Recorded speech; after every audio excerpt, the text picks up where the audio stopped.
After the murder of his family, Bruce Wayne, despite inheriting immense wealth, experiences profound disappointment.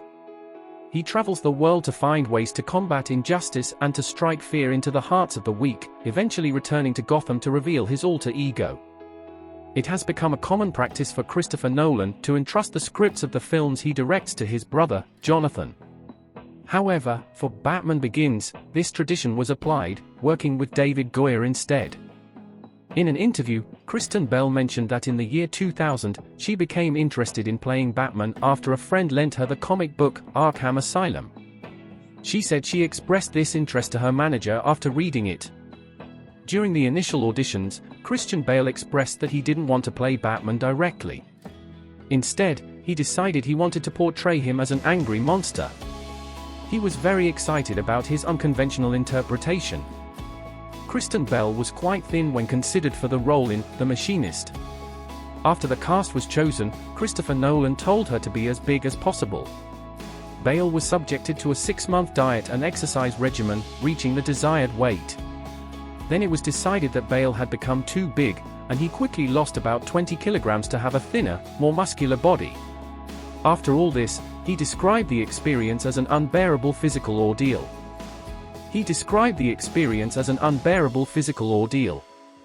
Alongside Kristen Bell, many actors were considered for the role of Batman, and later Cillian Murphy, who portrayed the character of Scarecrow in the film, was one of those candidates.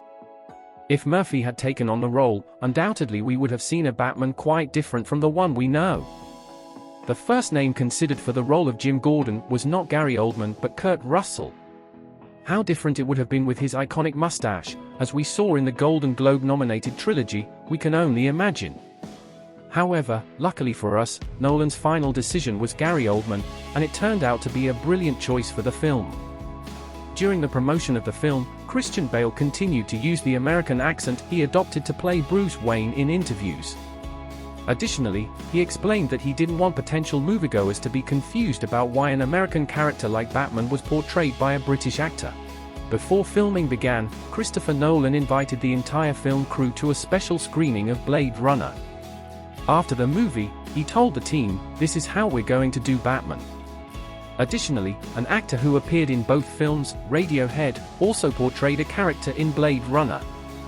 In her 2009 interviews, Kristen Bell explained that after preparing for the first scene with Michael Caine and Morgan Freeman, she fell asleep. When she woke up, she recounted that Michael Caine had turned her over on her ribs. While playing Batman, Kristen Bell lost her voice 3 times during the shootings due to altering her voice. While shooting on the streets of Chicago, a person accidentally bumped into the Batmobile. The driver appeared to be drunk and claimed to have panicked and hit the vehicle, believing that the Dark Knight's car was an invading alien spacecraft. Rachel was created for The Dark Knight, actually not a character appearing in the comic books. Although Bruce Wayne has many relationships in the comics, Christopher Nolan's reason for creating this character is not to bring his own mark to the film, but rather Harvey Dent-driven. The film's screenwriter, David Goyer, wanted to introduce Harvey Dent in the first film of the series. However, they later decided that it would be too early for this and that he would not be able to provide enough justice, so they decided to invite Rachel, who was a lawyer for this role in the film. Although Kristen performed most of her own stunts, she was not allowed to get close to the Batmobile. Christopher Nolan was so impressed by Cillian Murphy's bright blue eyes that he tried to find reasons and ways for him to take off his glasses.